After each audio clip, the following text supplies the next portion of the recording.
Good morning and welcome back to the Harmony Inspired Health Podcast. Today we're talking self-worth and healing through trauma with Naomi Galliano. Naomi is a trauma-informed coach who helps ambitious mothers heal deep-rooted emotional wounds and restore self-worth by working with the nervous system. Her three-step approach empowers women to break the cycle of emotional overwhelm and negative self-talk and generational trauma without reliving the past. And I'm absolutely looking forward to this conversation because trauma informed healing is such a vital part of women's wellness, especially motherhood. From an Ayurvedic lens, trauma isn't just mental experience, it's imprints on multiple layers of our being. It can be stored in the tissues and organs, which are the dhatus, and also held within the Manamaya kosha, our mental emotional body. Trauma often embeds itself in the chitta mind, which is part of the mind where the subconscious impressions and emotional memories, such as samskaras, are stored. And these samskaras can create patterns that affect our beliefs, our sense of safety, and even our identity.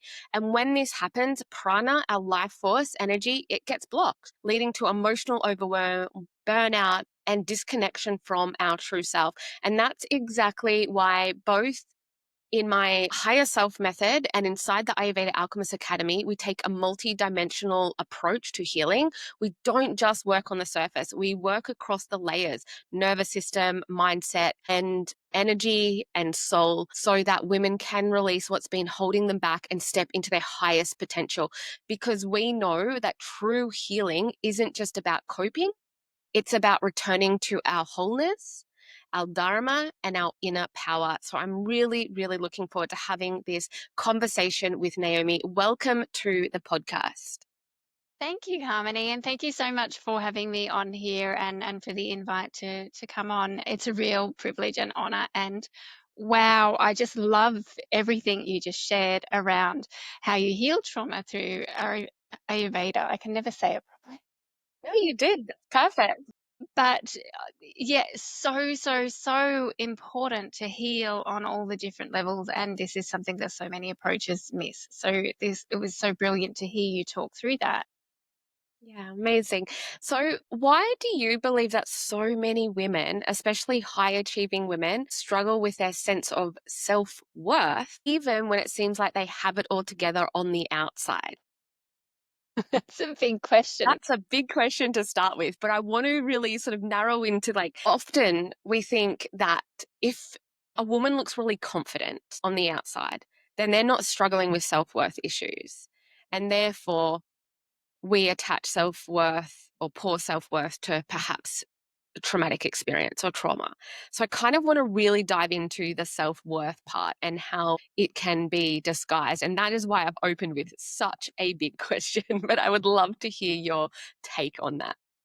So it was, why do I think women who have it, having it all together on the outside, they're high achieving, they're ambitious. Why is it that they're struggling with self-worth? Yeah. Yeah, wow, what a brilliant question. And, I think universally, whether women are high achieving or not, I think that self-worth tends to be a real issue. And when we think, even just go straight into generational trauma, our self-worth issues as women did not start with us. Women have a history of being less than, being suppressed, not being able to express themselves freely, not being valued.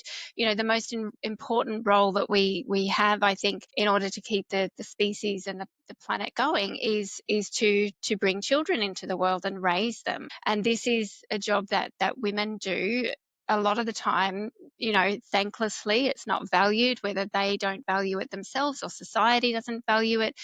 This is one of the most important roles, because if we don't have children, well, then we can't continue in humanity. Yet something that we are made to do, are built to do, is really not valued in any way, shape, or form. And we see this not just in motherhood, but in the way that we treat women in caregiving industries, right? Childcare, nursing, healthcare, aged care, all these caregiving roles, when we look at the way everything is viewed and how well remunerated those jobs are, they are not viewed as important as perhaps, trades, building, all the infrastructure and things that happen in the world.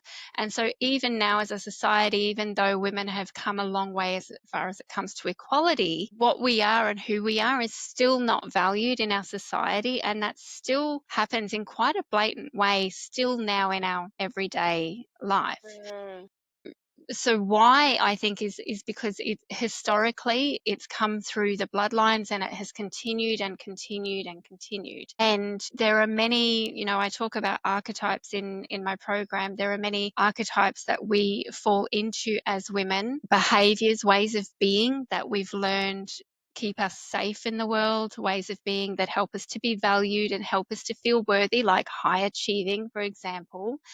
And we have fallen into these without ever really questioning, why are we doing this? We do this role of mothering and being the super mum and being the amazing mum, and we hold ourselves to this high standard of house has to be clean and kids have to look great and we must be on time and have it all together and be emotionally present and stable. We hold ourselves to this standard because that's what we've learned is what a good mother should do, for example. But when I look more closely with women at what they actually want and what's important to them, often they have abandoned what they want to live up to an expectation that the world has placed upon them. And so it comes from, I guess in the most simplest form, I call it that patriarchal trauma. In that, in the patriarchy, we must prove our worth. We must prove our value. We must show how we're contributing, what we've accomplished. We must compete. We must be the best. And so all of this has come through in how we show up in the world. And when we talk high achieving women, it's this idea that, and for many high achieving women, many of them on the surface will say, well, I'm worthy because I do earn good money. I am great at what I do. I'm a good person. Like I'm a great mum. They will kind of name off the things that they are doing that make them worthy. And so what we really want to go from is, instead of I'm worthy because I do, is we want to get to I'm worthy because I am.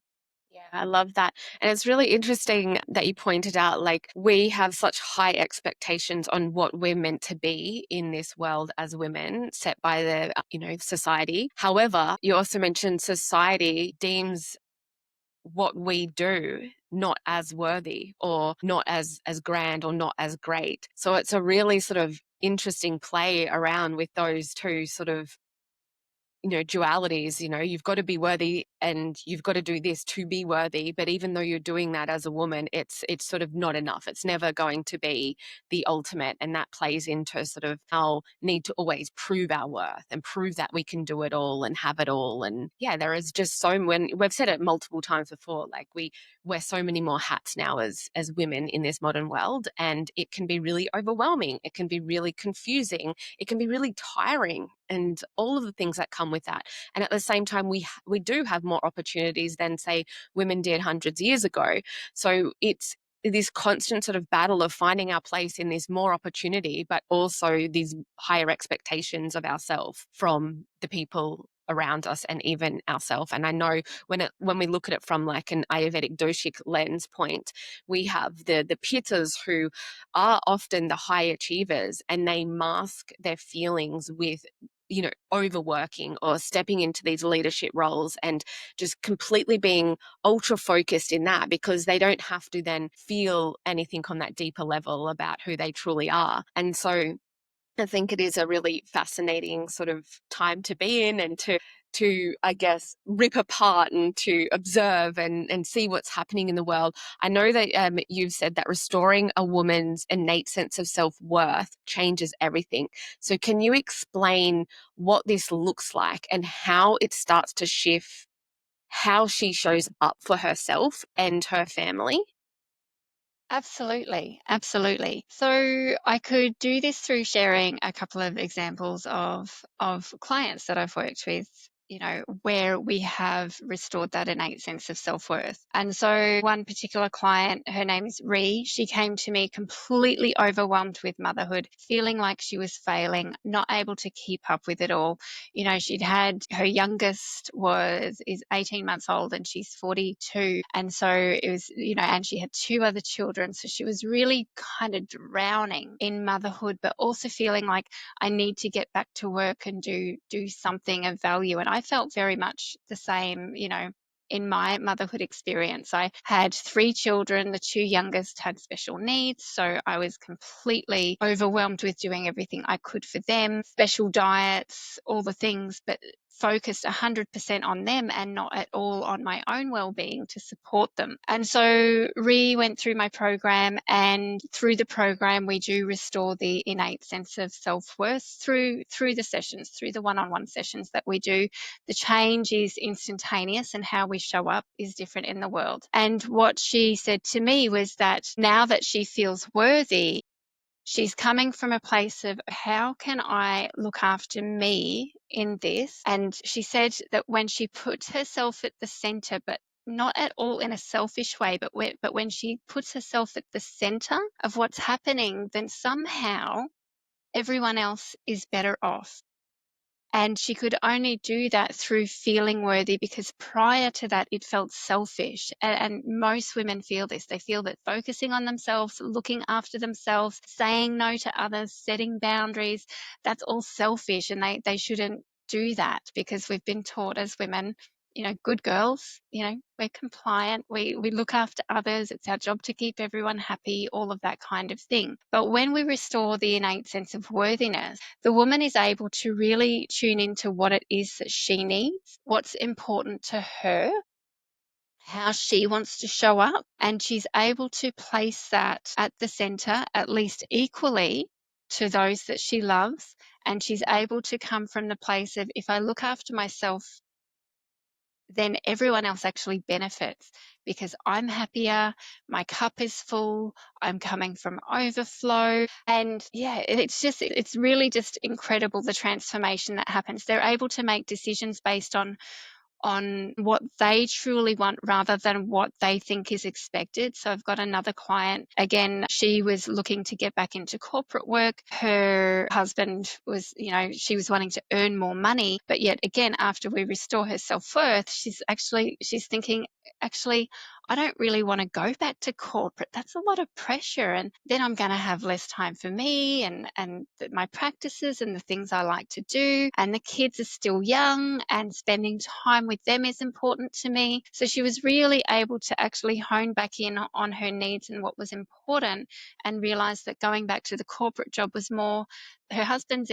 expectation rather than what she wanted. So she was able to then pivot and make a decision for herself around that. And this is the beauty of when our negative self-talk stops, when we know we're worthy and we no longer have to explain or justify ourselves to everyone, we're able to make still loving decisions. As you heard with the second client there, the decision was really just to spend more time with her kids, but it's coming from that place of, this is what I want, and I don't need to tick these other expectations that aren't even mine, because I don't need to prove anything.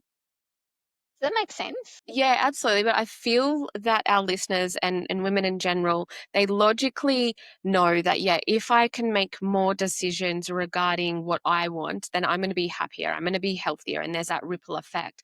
But the problem that they have is actually putting the action behind it and making those changes, or knowing how to make those changes and how to get past the one thing that may be holding them back, which is these sort of underlying samskaras, which we speak about in Ayurveda, those imprints left in our subconscious of I'm not worthy. Or the one that I've had a lot lately, I've been doing a lot of Ayurvedic psychology sessions with my clients, and the one that I've had a lot recently is there's something wrong with me. Like they feel like that there is absolutely something wrong with them, and they don't know what, but there's something wrong with them. They don't function in society like they should, or they're not living up to expectations. And so I guess my question is, how do we actually get from knowing that if we could change a few things, everything would feel better, knowing that we also don't feel worthy or that there's something wrong with us, to stepping into our higher self, which through your work is stepping into your self-worth. Yes. What is your three-step approach? Like, how do you actually do this? What can listeners sort of tangibly go, okay, I know I need to move myself from feeling not my higher self to stepping into my higher self so that I can live the life that I want. I know I've got to put more boundaries in place, but I just can't. I find it hard. I don't know where to begin. Yeah, this is a great question. And it's always difficult to answer because, and I think this would be a great place to kind of address one of the misconceptions we have with healing, which is that we can listen to a podcast, we can read all the books, and we can implement these changes on our own. And that through implementing the changes, the worthiness will come. And this has been, what comes first, the chicken or the egg? And I say the chicken does. So restoring our sense of worthiness comes first. And for my clients, these changes are just the overflow. They're the automatic shifts they make and decisions they make as a result of our sessions together. And so we need a female specific approach that heals the deep female patriarchal trauma that is stored in the nervous system. This is not something that we can learn to do on ourselves. It's actually a very specific approach that I learned back when I was really struggling. And so would it be okay for a minute just to share a little bit about my story and Yeah. where I came from to what led me to this particular approach? Yes, I would love that. Thank you. All right, awesome. And so I'm one of 7 children. I came from a lot of trauma in my history, in my upbringing. Yet I managed to create a wonderful life that looked like I had healed from the trauma. Wonderful husband, beautiful kids. We had a successful business together, beautiful house. On the surface, my life was everything I'd always dreamed it could be. But behind closed doors, I was completely emotionally overwhelmed. I was stressed out. I was an angry mum. My daughter triggered the hell out of me to the point where, when she was 12 years old, we sent her to boarding school because I was also managing the younger kids with special needs. I was doing all the work on myself and doing the affirmations, reading the books, listening to the podcasts. I'd done the healing, I'd done the Reiki, I'd done the coaching, tried so many different things to change the way that I was thinking and feeling. And I've always felt, from as long as I can remember, there's something wrong with me. That's just something like that. I did not belong in this world. I used to look around and kind of just think, I don't get it. I don't get how people can be happy in this world. What is it? What's missing for me? And mental illness and things definitely run in my family as well. And so I realized after a moment with my son, terrible day, really bad day, and I completely lost it and broke down. And in that moment, my 5-year-old son, who has ASD, came over to comfort me. And so prior to that, I'd always blamed my daughter. I thought that she was the one triggering me into that overwhelm all the time, because once she went to boarding school, I was fine until I wasn't. And I realized there was a deep pattern within me that needed to shift. And so I made the decisions to improve things about my life, stop working in my husband's business, pursue my dreams again, but also, as I mentioned to you before the call too, I never felt good enough. So I always felt like whatever I went to do, I would never truly feel good enough anyway. And I was really into Joe Dispenza and all of that kind of work. And what I realized when I became really conscious of my thoughts and feelings was that the ongoing dialogue in my head was often would fall into very negative thoughts, and the emotions would come up out of nowhere, and I had no control over them at that point. And I was like, surely there must be a way, a method that can help me to heal this, because I knew it was all coming from past trauma, where the way that I think is different and the way my emotions express is different, where I'm not carrying the anger of what feels like a thousand people, where I'm not carrying the guilt and shame of what feels like the entire world, and where I don't feel like I'm constantly failing at everything I do. And so I looked for approaches, and what I found was most things out there, they're made by men from a male's understanding of how the mind works. And I mentioned this to someone. I said, I want a female approach. I'm a mum. My life is unpredictable. I do not have time for 1,000 practices a day. I just need something that will change the way I think and feel. And she goes, there's this great thing that my friend did. It's completely changed her life. It's amazing, made by a woman for women. And so I looked it up. I enrolled in the course. I did the course. And since then, my life has changed. I came home from that 1-week course a different woman, whole, connected to myself, more myself than I ever was before that.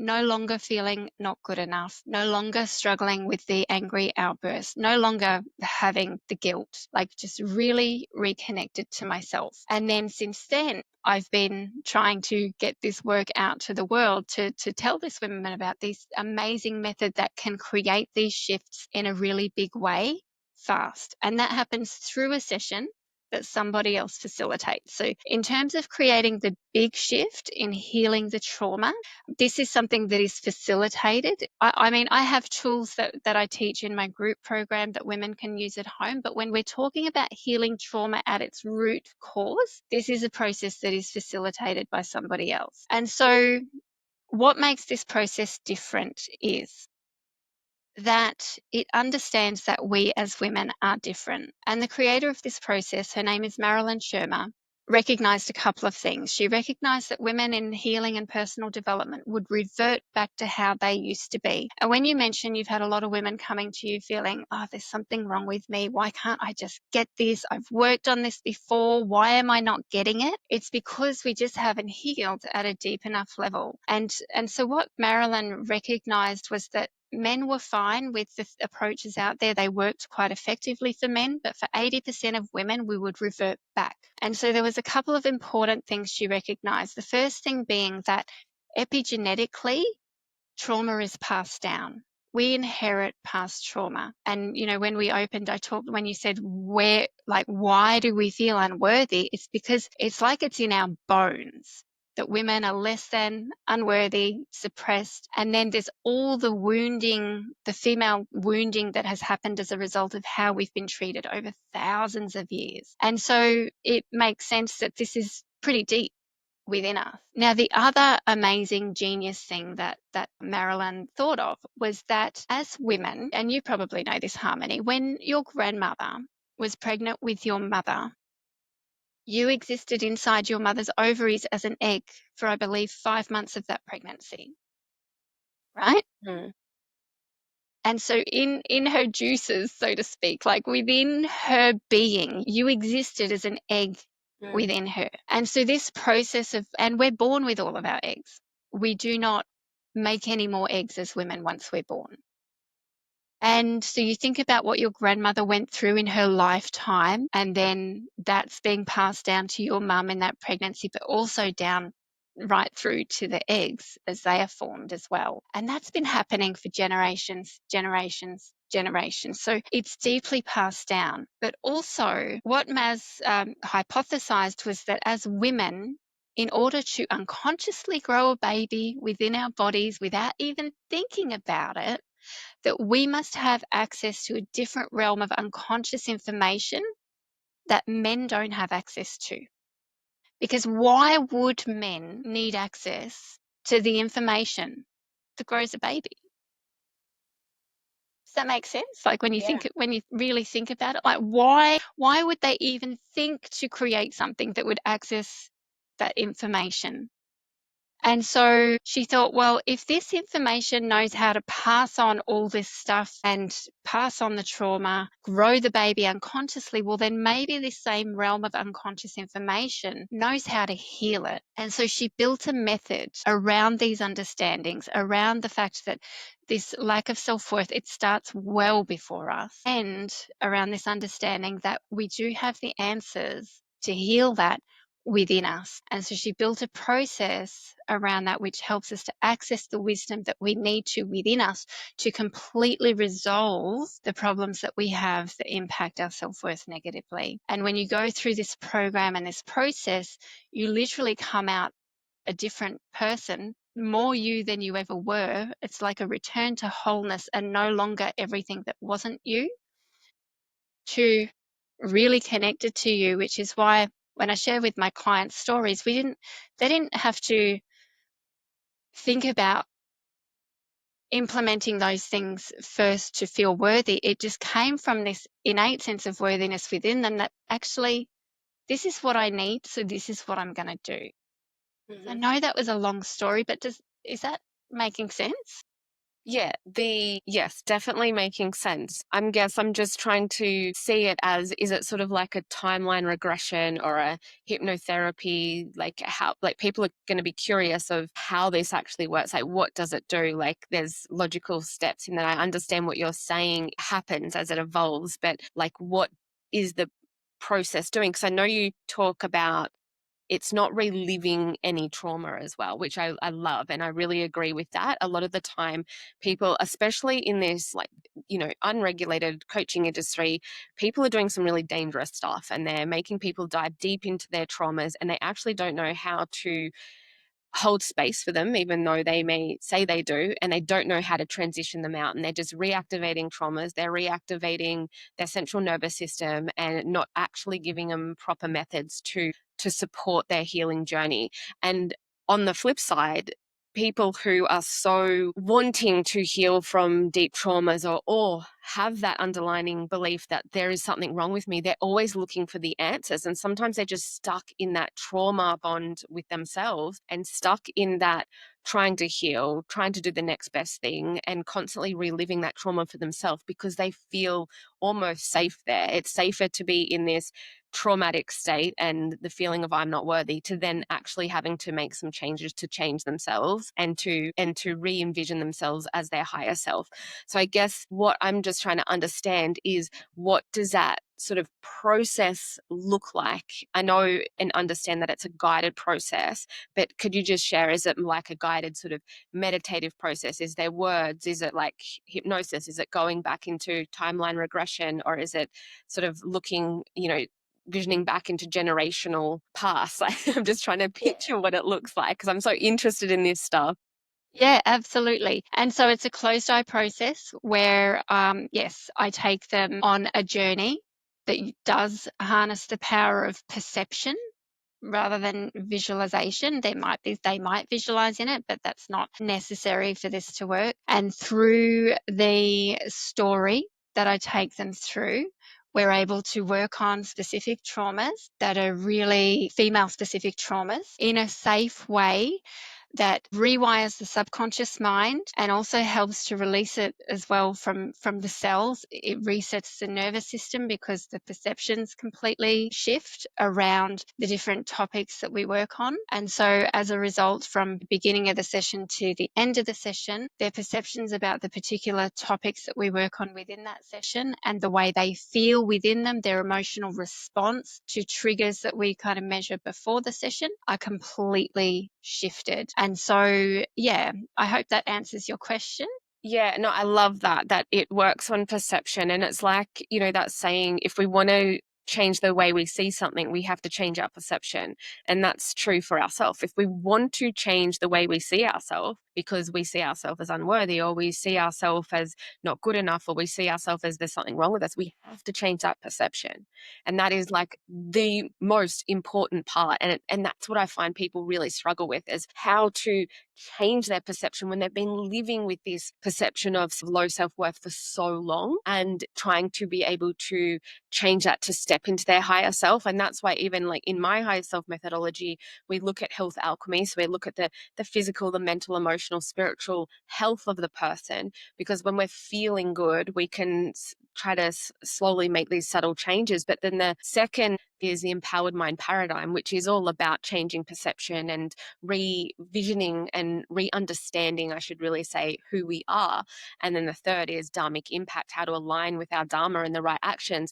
Because when we put all that together, we can step into our higher self. And I think I love that what you're saying is really working on that, the perception piece, because that is huge misunderstood and a huge missed element in what a lot of people do in healing. And that is why I also love not having to constantly relive our traumas, because we're staying in that perception of us, that trauma, that traumatized person. So yeah, that does make a lot of sense. And I really do appreciate you explaining that, because I was like, hang on, where are we going with this? Like what exactly I get exactly it. is. I get it. So Yeah, yeah, thank I you. love that. Is there anything, and I 100% agree, these processes are done by and with trained professionals. And if you really want to make the big shift, we need that accountability. We need someone to show us how to change the perception and to support us through that. For women who are wanting to change their mindset or their limiting core beliefs, then I 100% agree. Go and book a one-to-one session with Naomi, or another practitioner that you feel comfortable with to work on these things.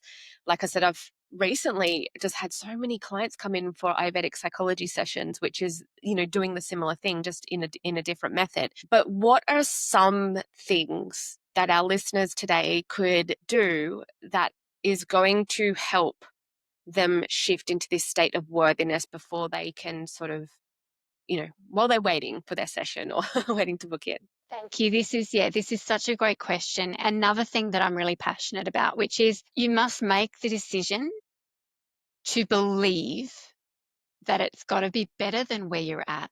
Like I came from, like I said, a lot of trauma in my childhood and at a young age. And I don't know where this came from, but I just would not accept that this was it, that this was it to life, and that I just had to suffer through it, and that everybody suffered, and that life was suffering, and I just had to find a better way of coping with it. Like I would not accept that that was okay. So I think you need to open yourself up, much like I did when I was like, there has to be a better way to change the way that I'm thinking and feeling without having to practice rewiring a thought 1,000 times. Like there's got to be a better way. And I think the first thing that you can do is just decide that you will find a way, that you are worthy enough to show up for yourself. Do the practices. Harmony, you would share plenty of great practices that help us get into that better state of mind now, like the breath work, even affirmations, listening to positive podcasts like yours, things that inspire us. We really, really, and I love that you do this as well, we want to have a clear vision as to what is possible for us. Because when I was struggling, the thing that really helped me through was having a clear vision, almost like a dream-like vision, as in it was a fantasy at the time, but I believed it could be possible. So however you visualize it, it's got to be in a way that you believe that in some way it's possible for you. But visualize what life could be like for you if you were free of those old perceptions and you did feel completely worthy and you are showing up every day as the mother that you want to be, and you are letting go of the things that no longer serve you. It's like the mental rehearsal Joe Dispenza also talks about, but really visualizing how we want to be, how we want ourselves to be, how we want life to be in the future. And then, we bring that into today. How can I show up today? What would that person in the future be doing on a daily basis? How can I bring some of those practices and those attitudes and that energy into. Yeah, that's great. I always say to my clients, like, what would your higher self move be? Think like when you sort of get stuck in that sort of mindset, go, no, count back, 5, 4, 3, 2, 1, higher self move. What is it? And like, just retrain the brain to refocus on what your higher self move is, whether it is in that moment to stop, to breathe, to choose how you're going to react differently, whether that's to go for a walk, to ground yourself out in nature. If it's like you're reaching for some really crappy food, no, what my higher self want to be nourished with, oh, that's going to be like a nice nourishing meal instead, because I know that's more sattvic for my state and helps me make better decisions throughout the day. So I love that. And I also say, like, we have to choose our hard. Like, things are challenging and things are going to be hard. We can either choose our hard, which is the place we're in now, if we're suffering from internal negative self-talk or trauma, and we can stay there. That's fine. That's you choosing your hard. You could also choose the hard, which is the one of implementing different changes, new ways of being, new ways of thinking. And again, at the start, it's going to be hard. It's like when wanting, say, women trying to lose weight, it's hard at the start. You've got to move more, you've got to eat well, like all of those things. It doesn't matter what it is, whether it's training your mindset, your body, it's going to be initially hard, but choose your hard. And if you choose the hard that creates change, then the outcome is going to be so much more rewarding and better. And then it no longer becomes hard. But if you stay in your hard, then you already know what you're going to get at the end. And it's just more hard and more hard and more hard. So yeah, definitely choose your hard and choose your higher self move. I love that, Harmony. I couldn't agree more. And I've had that exact same conversation around choosing your hard with various people, because we do need to choose which hard because it's hard to stay the same. It sucks. Whereas doing the hard thing that leads to the better outcome, there's another saying, which is people with a hard life do the easy things, and people with an easy life do the hard things. And so again, very much about choosing your heart. I love that so much. It's so on point, and that's great advice as well. Yeah. Yeah. It's so, yeah. And you can weave that in. It's like you choose your hard and it stays hard, or you choose your hard and it becomes easy. Like that's Yeah.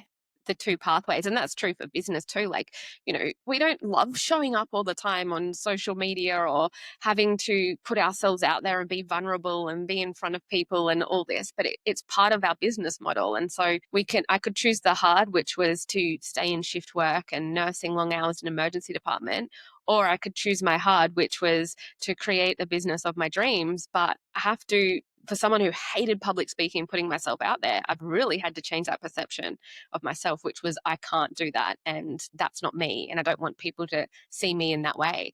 And so it's all about those perception shifts and choosing the right path for your higher self. So thank you so much. This has been a really insightful conversation. We started off hard and we just kept going We into did. the deep and meaningful. I don't do surface. No. Anyone that works with me will learn that really quickly. But I love just going deep. Let's just get to the core of the matter and work with that. I feel it's so important. So thank you so much for this conversation. I've loved it. You're so welcome. And where can our listeners find you? Yeah, they can find me on Facebook, just Naomi Galliano on Facebook. You can find me there. That's where I'm posting my most current content. You can send me a friend request, and if you like, just message me saying heard the podcast, and then yeah, we can connect from there. I also have an Instagram, which is heal the mother _coaching, because I really do, again, when we think about healing the mother, we do heal the world, because women, are the ones mostly still raising our kids. Fathers have a really big impact as well, but the more we can show up grounded, all worthy, and live our best life and demonstrate those radical acts of self-love in our lives for our daughters, but also for our sons, to see that women's needs matter, then we can really reshape the future and the world ahead of us. Amazing. Thank you so much. And I'll have all of your links in the show notes, so anyone listening can go and click straight onto those. And I am hoping that by the time this episode is released, my new book, Ayurveda and the Alchemy of Her, will be out, which goes right through my higher self method, including Ayurvedic psychology, health alchemy, women's hormones, all of the things that help you step into your higher self. So go grab yourself a copy. And if you're interested in becoming an Ayurveda holistic health coach, please reach out to me on Instagram at Harmony Inspired Ayurveda, and we can connect over there and I can tell you all about it. Would love to have more beautiful people like yourself in the program. So yeah, let's get connected. And yeah, if you are interested also in the trauma-informed breathwork practitioner training, I also do run that a couple of times a year. I believe this podcast will be going out after I have already run the May one, but there will be one in November as well. Thank you so much to everyone who has tuned in and listened to this conversation. Please share, screenshot, and tag myself and Naomi on Instagram if you enjoyed it.